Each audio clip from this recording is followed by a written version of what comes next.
பாடினா கூட காப்பிரைட்னு சொல்லிட்டு ஒரு விஷயம் சொல்கிறீங்க. அது மென்ஷன் பண்ணி நீங்கள் வச்சிங்களா, இல்லை இப்போ இருக்கிற ஜென்ரேஷனுக்காக பண்ணீங்களா?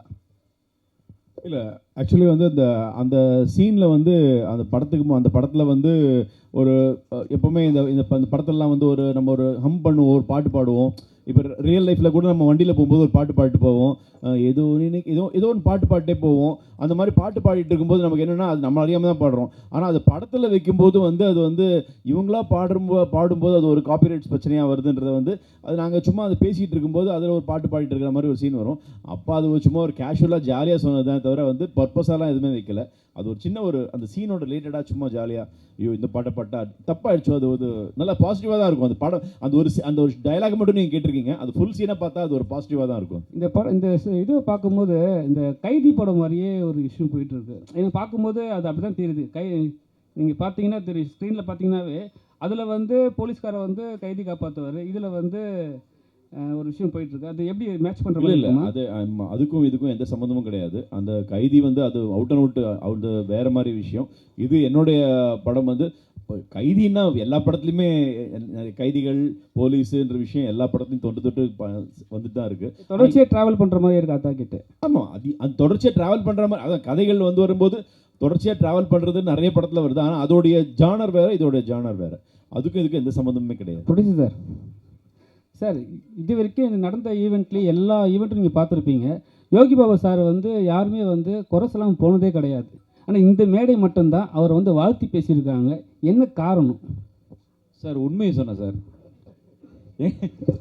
என்னன்னா இப்போ வந்து பார்த்தீங்கன்னா ஒரு ப்ரொமோஷன் எல்லாத ஒரு குறை சொல்லிட்டு போவாங்க. சரிங்களா? இங்கே வந்து நீங்கள் தான் சொன்னீங்க வாழ்த்தினே இருக்கீங்க ரொம்ப நேரமாக. இது என்ன காரணம்? கரெக்டாக இருந்தார். என்னோட படம் என்ன இப்போ எங்கள் படம் வந்து அவர் நடிக்க வந்ததுலேருந்து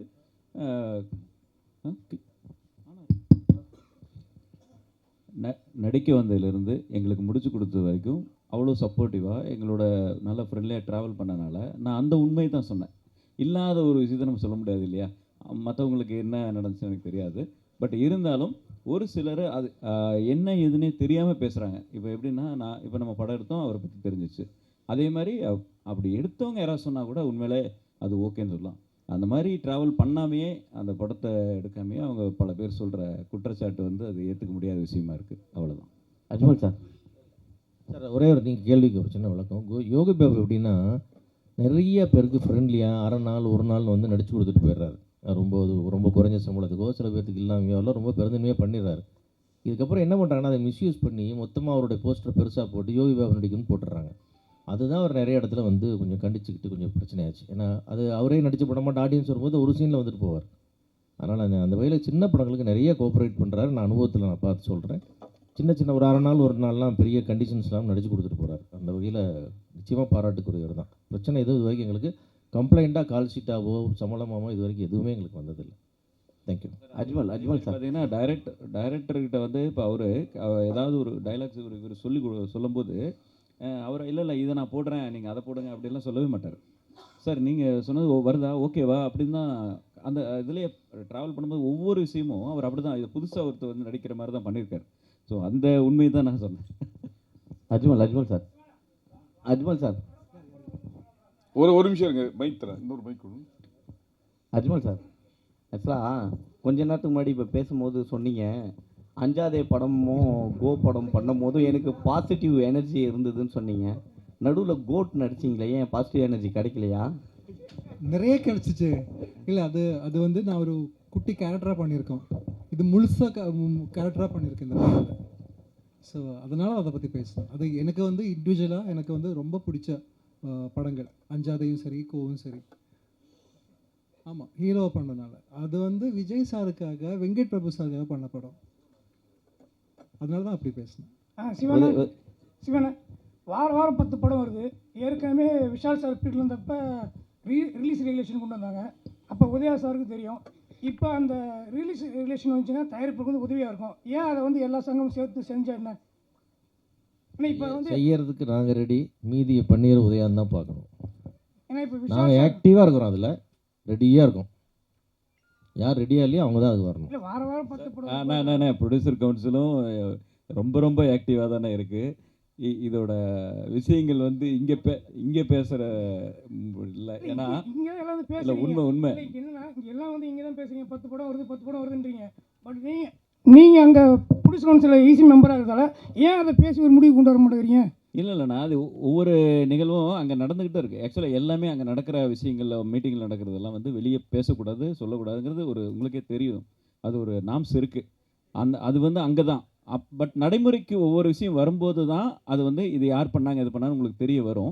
அந்த மாதிரி நிகழ்வுகள் நடந்தா இருக்குது. வெளியே பேசுகிறவங்க பேசிட்டு தான் இருப்பாங்க. அதுக்கு நாங்கள் பதில் சொல்லவே முடியாது. ஏன்னா நிறைய சிரமம் எல்லாருமே எடுத்துகிட்டு இருக்காங்க. நான் சாரம் மட்டும் சொல்ல, எல்லாருமே எடுத்துகிட்டு இருக்காங்க.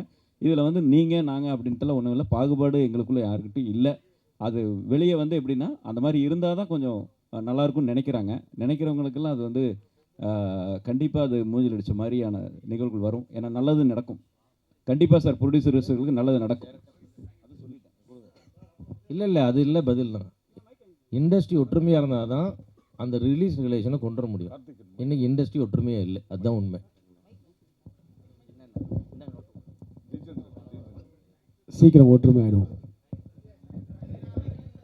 சார் உதயா சார், ஒரு கேள்வி. இது இப்போ நிறைய பேன் இண்டியா படங்கள் வருது. இந்த படத்துலேயும் வந்து டைரக்டர் கன்னட படம் 5 படம் பண்ணியிருக்காரு. கன்னட நடிகர்களாக நடிச்சிருக்காங்க, பெரிய நடிகர்களாக நடிச்சிருக்காங்க, ஹீரோயினும் கன்னட. இந்த படம் தமிழில் மட்டும் ஏன் ரிலீஸ் பண்ணுறீங்க? வேறு கன்னடம், தெலுங்கு அதெல்லாம் கூட நீங்கள் டப்பிங் பண்ணலாமே. அது மட்டும் இல்லாமல் இந்த படத்தில் இந்த பஸ்ஸு ஃபைட் ஒன்று சொன்னீங்க, அதுக்கு மட்டுமே 1.5 கோடி செலவாச்சு அப்படின்னு சொல்லிட்டு கிட்டத்தட்ட அது ஒரு படம் பட்ஜெட்டாகவே ஆகிடுது. அது அந்தளவுக்கு அது முக்கியத்துவமாக அந்த படத்தில் இருக்குமா? அதில் அந்த முக்கியத்துவம் எப்படி கொடுத்துருக்கீங்க அந்த படத்துக்கு? கண்டிப்பாண்ணே. இதை வந்து பஸ் ஃபைட் வந்து அது கதைக்கு தேவைப்பட்டுச்சு. பஸ் ஃபைட் வந்து அந்த கதைக்கு தேவை. இவர் ஃபஸ்ட்டு என்கிட்ட கதை சொல்லும் போது அதான் சொன்னார், சார் பஸ் ஃபைட்டு வந்து இவ்வளோ செலவாகும் அப்படின்னு சொல்லும்போது, இப்போ ஒருத்தர் ப்ரொடியூசராக இருக்கும்போது கொஞ்சம் யோசிக்கலாம். 3 பேர் ப்ரொடியூசராக இருக்கும்போது சரி வாங்க பண்ணிடலாம் இந்த பஸ் ஃபைட்டை. நல்லா பிரமாதமான ஒரு ஆடியன்ஸுக்கு வந்து இன்றைக்கி தேட்டரில் வந்து ஒரு எக்ஸ்பீரியன்ஸ் வேணும் படம் பார்க்கும்போது. அப்படி படம் பார்க்கும்போது அந்த பஸ் ஃபைட் வந்து டெஃபினட்டாக உங்களுக்கு அது ஒரு எக்ஸ்பீரியன்ஸான ஒரு அந்த மூமெண்ட்டாக இருக்கும். நீங்கள் படம் பார்க்கும்போது தெரியும். குறிப்பாக அந்த பஸ் ஃபைட்டு ஓட்டுனவர் செம்ம ரிஸ்க் எடுத்து ஓட்டினார். அவருக்கு நான் அதான் நன்றி சொல்லிகிட்டே இருக்கணும் அவருக்கு. ஏன்னா அந்த மாதிரி ஒரு ரிஸ்க் எடுத்து பண்ணியிருக்கிறாரு. லைவாக பார்த்தோம். லைவாக அந்த ஷாட் பார்க்கும்போது எல்லாத்தையும் கடவுளாக வேண்டிகிட்டு தான் நாங்கள் இருந்தோம். ஸோ அந்தளவுக்கு வந்து ஒரு ரிஸ்க் எடுத்து தான் இந்த படம்லாம் மக்களுக்கு நல்ல ஒரு எக்ஸ்பீரியன்ஸாக கொடுக்கணும்னு தான் படம் பண்ணுறோம். அந்த மாதிரி தான் இருக்கும். அண்ட் நீங்கள் கேட்டது வந்து இது வந்து கன்னடத்தில் வந்து ரிலீஸ் ஆகுது, பெங்களூரில் வந்து ரிலீஸ் ஆகுது, பெரிய டிஸ்ட்ரிபியூட்டர் பண்ணுறாங்க. அந்த தமிழில் தான், நம்ம தமிழ் லாங்குவேஜ் தான் ரிலீஸ் ஆகுது. அதே மாதிரி கேரளாவும் ரிலீஸ் ஆகுது, அதுவும் அந்த லாங்குவேஜ் நம்ம தமிழ் லாங்குவேஜ் தான் ரிலீஸ் ஆகுது. படம் எந்த அளவுக்கு நமக்கு ஃபீட்பேக் வருதோ டெஃபினட்டாக அந்த அடுத்தடுத்த பேன் இண்டியா லாங்குவேஜ் தெலுங்குல இப்போ டப்பிங் போகுது, தெலுங்குலையும் பிளான் பண்ணுறோம். ஸோ நிச்சயமாக வந்து நீங்கள் நினைக்கிற மாதிரி உங்களுடைய கையில் இருக்குது. இந்த படத்தை மிகப்பெரிய வெற்றி படமாக்கினா அது கண்டிப்பாக பேன் இண்டியா ஃபிலிம் தான். உங்கள் கையில் தான் பேன் இண்டியா ஃபிலிம் ஆகிறதே இருக்குது. ஒரே சார் லாஸ்ட் சார் என்னன்னா உங்களுக்கும் சிவா சாருக்கும் தான் சார். என்னன்னா நீங்கள் 2 பேரும் வேறு சங்கத்தில் இருக்கீங்க. ஆனால் உங்கள் சங்கத்தில் இருக்க ஒருத்தர் சொன்னாங்க, என்ன சொன்னாங்கன்னா, நேற்று விஷால் சார் என்ன சொன்னார்னா 3 டேஸ்க்கு அப்புறம் ரிவ்யூ போடுங்க, 3 டேஸ்க்கு அப்புறம் பண்ணுங்கன்னாரு. ஆனால் வந்து நடப்பு சங்கத்தில் வந்து சின்ன சின்ன படங்களும் பண்ணுறாங்க, பெரிய படங்களும் பண்ணுறாங்க. இப்போ இன்றைக்கி வந்து ரிலீஸ் ஆன படங்கள் நிறைய படங்கள். ஆனால் இன்றைக்கி வந்து எல்லாருமே வந்து அந்த ப்ரொடியூசரே வந்து எங்களை கூப்பிட்டு ரிவ்யூ எடுங்க அப்படின்னு சொல்கிற அளவுக்கு வந்துச்சு. இப்போ வந்து விஷால் சார் எடுத்த நடவடிக்கை சரியா பேச்சு சார்? அதாவது விமர்சனம்ன்றது ஒரு படத்துக்கு கண்டிப்பாக தேவை தான் சார், 100% தேவை தான். அதாவது இப்போ நம்ம இங்கே விமர்சனம் பண்ணலை அப்படின்னா கண்டிப்பாக வந்து ஏதோ ஒரு மூலையில் எங்கேயோ எடுத்து பண்ணி இன்றைக்கி சோஷியல் மீடியாவில் போட தான் போகிறாங்க. ஏதோ ஒரு இடத்துல ஒரு சிங்கப்பூர்லையாக இருக்கலாம், ஒரு மலேசியாவில் இருக்கலாம், இல்லைனா வேறு லாங்குவேஜில் இருக்கலாம், இல்லைனா தேட்டருக்கு தாண்டி போய் தேட்டரில் வந்து வெளியில் வந்து விமர்சனம் பண்ண தான் போகிறாங்க. தேட்டரில் மட்டும் வராதிங்க, வெளியில் வந்து விமர்சனம் பண்ணுறாங்கன்னு சொல்கிறதுல அது அவரோட கருத்து, விஷால் சாரோட கருத்து. அதை அவருடைய வரவேற்கிறேன். பட் என்னை பொறுத்த வரைக்கும் ஒரு ஆடியன்ஸாக எங்களை மாதிரி கலைஞர்கள் உடைய உழைப்பு தெரியறது வந்து உங்களை மாதிரி பத்திரிகை மீடியா நண்பர்கள் தான்.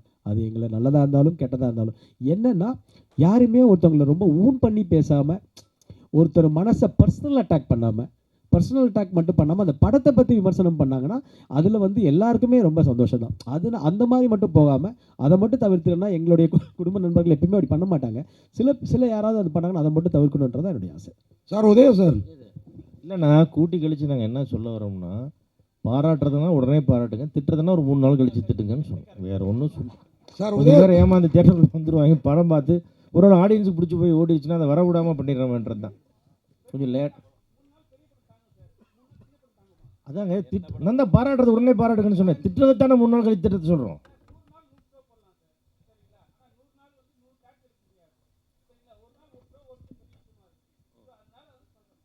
அதான் சொல்கிறேங்க, அந்த ஒரு ஷோ ஓடுறதையும் திட்டி விட்டு அதை கெடுத்து விட்றாதீங்க, திட்டத்தை 3 நாள் கழிச்சு திட்டுங்கன்னு சொல்கிறேன். அதான் மேட்ரை. திருப்பி ஓடுறதே ஒரு ஷோ தான், அது நீங்கள் ஓடுற ஓட்டில் அதுக்கு வர மாட்டேங்கிறான், நான் என்ன பண்ணுறது? சார் உதயா சார், உங்களுக்கு ஒரு கேள்வி, ஒரே கேள்வியில் 2 கேள்வி. அதாவது உங்கள் அப்பா வந்து இப்போ கலைஞர் கூடலாம் இருந்தவர், தமிழ்னு வாழ்ந்துட்டுருக்காரு. நீங்கள் வந்து திருநெல்வேலின்னு ஆரம்பித்து கடைசி படம் கூட தமிழில் உத்தமராஜா அந்த மாதிரி வச்சிங்க. இப்போ என்ன அக்யூஸ்ட்னு மாறிட்டீங்க? இது ஒரு கேள்வி. அடுத்து அஜ்மல், பவன், இந்த படத்தில் நல்ல நல்ல நடிகர்கள்லாம் இருக்காங்க. இவங்க கூடலாம் நடிக்கிறப்போ நீங்களும் ஒரு பெரிய நடிகர், உங்கள் நடிப்பு திறமை கொஞ்சம் டல்லாக தெரியாதா? அதை எப்படி ஃபீல் பண்ணுறீங்க சார்? முதல் கேள்வி வந்து அப்பா அது ஒரு பக்கம். என்னுடைய தமிழ் படம் திருநெல்வேலியிலேருந்து என்னுடைய டைட்டில் வந்து நிறைய தமிழ் டைட்டில் இருந்திருக்கு. இப்போது இது டைரக்டரோட ஆப்ஷன். இந்த கதைக்கு இந்த டைட்டில் தேவைப்படுதுன்னு சொல்லும்போது அந்த கதைக்கு இதுதான் கரெக்டான டைட்டில் அப்படின்றது வந்து எனக்கு பட்டுச்சு. அதனால் இதை வந்து நம்ம அந்த மாதிரி ஒரு டைரக்டருடைய பாட்டில் வந்து நம்ம அதில் உடன்பட்டானு. ஸோ கண்டிப்பாக இதை பர்பஸாலாம் வந்து இங்கிலீஷ் டைட்டில் வைக்கணும்லாம் இல்லை.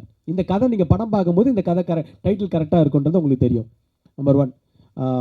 அடுத்து நீங்கள் கேள்வி கேட்டது வந்து இப்போ அஜ்மல் சார் இருக்கிறாரு, அஜ்மல் பிரதர் இருக்கிறாரு, ஜான்விகா இருக்காங்க, எல்லாருமே. சார், ஒருத்தர் கதைக்கு என்ன தேவையோ அந்த பர்ஃபார்மன்ஸ் தான் டெஃபினட்டாக இந்த படத்தில் இருக்கும். கதைக்கு என்ன மீட்டரோ அந்த மீட்டரை கரெக்டாக இப்போ டேரக்டர் வந்து வேலை வாங்கியிருக்காரு. இது நான் மட்டும் இல்லை, இதில் நடித்த எல்லா நடிகர்களாக இருந்தாலும் சரி, எத்தனை நடிகர்கள் நம்ம ஃப்ரேமில் இருந்தாலும் நம்ம ஒரு ஆர்டிஸ்ட்டாக கண்டிப்பாக நம்மளால் ப்ரூவ் பண்ண முடியும், அந்த கேரக்டருக்கு என்னால் ஜஸ்டிஸ் பண்ண முடியும். நம்பி தான் அது டேரக்டரும் நம்மளுக்கு அந்த வாய்ப்பு கொடுக்குறாரு. நம்மளும் அதை நம்பி ஏதாவது ஓரளவுக்கு கண்டிப்பாக ஒரு 100% இல்லைனாலும் ஒரு 90%ஆவது பண்ண முடியுன்ற நம்பிக்கை நமக்கு அதில் வருது. ஸோ அதனால் எத்தனை இன்றைக்கி வந்து மல்டி ஹீரோஸ் தான் படம் பண்ணணும். என்னை பொறுத்த வரைக்கும் வந்து இப்போ ஒரே ஹீரோவாக வந்து அப்படி பண்ணுறத விட எல்லாரும் மல்டி ஹீரோஸாக படம் பண்ணுற போது இன்னும் ஒரு தமிழ் சினிமா ஆரோக்கியமாக இருக்குன்றது என்னுடைய எண்ணம். மியூசிக் டைரக்டர் நரேன் பாலகுமார்ஜி, சொல்லுங்கள். நம்ம படம் வந்து எக்கோ, அதுக்கு முன்னாடி அதுக்கப்புறம் நிழற்குடை எல்லாமே ஒரு டிஃப்ரெண்ட்டான மியூசிக் கொடுக்குறீங்க.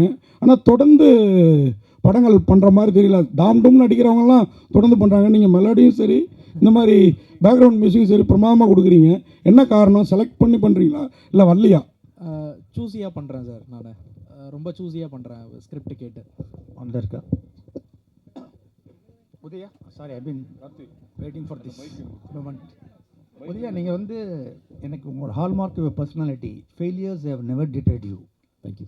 Like a phoenix from the ashes, every time you come up. எங்களோட விஷஸ் என்றைக்குமே இருக்குது உங்களுக்கு. Thank you sir. Thank you sir. And accused வந்து நீங்கள் இந்த லுங்கி மடிச்சினது, you are always a open hearted person. இது உங்களோட லைஃப்பில் மைல்கன் மூவியாக கண்டிப்பாக இருக்கும். என்னோட பர்சனல் விஷஸ். அப்புறம் நிக்கில் முருகன் நீங்கள் ப்ரைஸ் பண்ண எனக்கு ஆச்சரியமே கிடையாது. 95லேருந்தே அவரோட துடிப்பை பார்க்குறேன், இதே துடிப்பை. அரும்பு மீசையில் இருந்தார், நல்லா வளர்ந்துருக்கார். அவர்கிட்ட எனக்கு என்ன பிடிச்சதுன்னா, அவர் படங்கள் மட்டும் ஜெயிக்கணும் இல்லை, எல்லா பிஆர்ஓ படங்களும் ஜெயிக்கணும் மனதார விரும்பக்கூடிய மனுஷன். அந்த மாதிரி ஒரு ரேர் பர்சன், நல்லா தெரிஞ்சதுனா நான் சொல்கிறேன். அப்புறம் வந்து அவன் personal wishes, I am turning 70 on August. என்னோட birthday wishes to the whole unit. Thank you so much sir. Thank you sir. Lovely wishes sir. Thank you sir. Director sir, சமீப காலமாக பார்த்துருப்பீங்க, காவல்துறையை பற்றி பேடாக தான் போயிட்டுருக்கு. இந்த படத்தில் அக்யூஸ்டு போலீஸை காப்பாற்றுதா இல்லை போலீஸ் அக்யூஸ்டை காப்பாற்றுதா? இது நான் வந்து இந்த காவல்துறையை பற்றியோ அவங்கள பற்றியோ இல்லை தப்பாவோ கரெக்டாகவோ சொல்லலை. எல்லா இடத்துலையுமே எந்த இடமா இருந்தாலும் இப்போது சார் சொல்கிற மாதிரி எல்லாருமே அக்யூஸ் தான், எல்லாருமே நல்லவங்க தான். அந்த சமயமும் சந்தர்ப்பமும் சூழ்நிலையும் தான் ஒருத்தனை எப்படி மாற்றுதுன்றது. இதில் இந்த film there is a good cop and a bad cop also அப்படியும் இருக்காங்க. படத்தோட மெயின் அக்யூஸ்டு, அதாவது மெயினாக A1 A2ன்னு சொல்லுவோம் இல்லையா, A1 அவரு, A2 இவர். உதயா சார், நீங்கள் திருநெல்வேலி படத்தில் வந்து அறிமுகமானீங்க. அந்த படத்தில் தான் இந்த விவேக் சாரும் ட்ராக் காமெடி வந்து ஆரம்பித்து அவருக்கும் ஒரு தனி இது பண்ணார். நிறைய பேர் சப்போர்ட் பண்ணாங்க அப்படின்னு சொன்னீங்க. உங்களுக்கு வந்து அவர் எந்த அளவுக்கு சப்போர்ட்டாக இருந்தார், அவரோட நினைவுகளை கொஞ்சம் சொல்லுங்களேன். இன்றைக்கி நான் ஃபீல் பண்ணுறது, அதாவது இன்றைக்கி இந்த ஸ்டேஜில் நான் இருக்கும்போது, என்னோடய ஆடியோ லான்ச் இருக்கும்போது ஃபீல் பண்ணது, ஒன்று எங்கள் அம்மா இல்லை, இன்னொன்று விவேக் சார் இல்லை. இந்த 2 தான். ஏன்னா என்னுடைய எல்லா படத்தோடைய ஆடியோ லான்ச்சுக்கும் விவேக் சார் இல்லாமல் இருந்ததே கிடையாது. அது மீடியா எல்லாத்துக்கும் தெரியும். அவருடைய மிகப்பெரிய நண்பர்கள் வட்டாரத்தில் அவர் 6 பேர் ஒரு நண்பர்கள் வட்டாரம்னா அந்த 6வது நண்பர் நான் ஒரு குறிப்பிட்ட வட்டாரத்தில். ஸோ அவர் இல்லைன்றது என்னால் இன்னமும் ஜீரணிக்க முடியல. மிகப்பெரிய ஒரு கலைஞன்.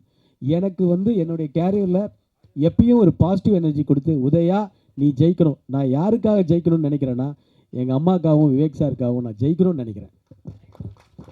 இந்த கேள்வி கேட்ட உங்களுக்கு ரொம்ப நன்றி மீனாட்சி சார். ஏன்னா உங்களுக்கு தெரியும் விவேக் சாரும் எனக்கும் எவ்வளோ ஒரு ஃப்ரெண்ட்ஷிப்னு தெரியும். நான் இன்றைக்கும் மிஸ் பண்ணுறேன். என்னால் விவேக் சாருக்கு ஏதாவது பண்ண முடியும்னு தான் நான் விவேக் சாரோடைய அந்த நினைவு அந்த டைமில் ஃபஸ்ட் இயரில் பண்ணும்போது நான் ஒரு கோரிக்கை ஒன்று வச்சேன். சின்ன கலைவாணர் விவேக் சார் சாலைன்னு அந்த ஏரியாவுக்கு வரணும்னு அப்போது அண்ணன் பூச்சிமுருகன் இருந்தாங்க. அது நான் உடனே சொல்லி அண்ணன் பூச்சிமுருகனும் அதை உடனே பண்ணி கவர்மெண்ட்டில் வந்து அதுக்கு ஓகே பண்ணி அதுக்கு மிகப்பெரிய சிஎம்க்கு இன்றைக்கும் நான் அதை நன்றியை சொல்லிக்கணுன்றதே என்னுடைய ஆசை. சின்ன கலைவாணர் விவேக் சார் சாலைன்னு பார்க்கும்போது நான் ஒரு துரும்பாக இருந்திருக்கேன்றது என்னுடைய சந்தோஷம்.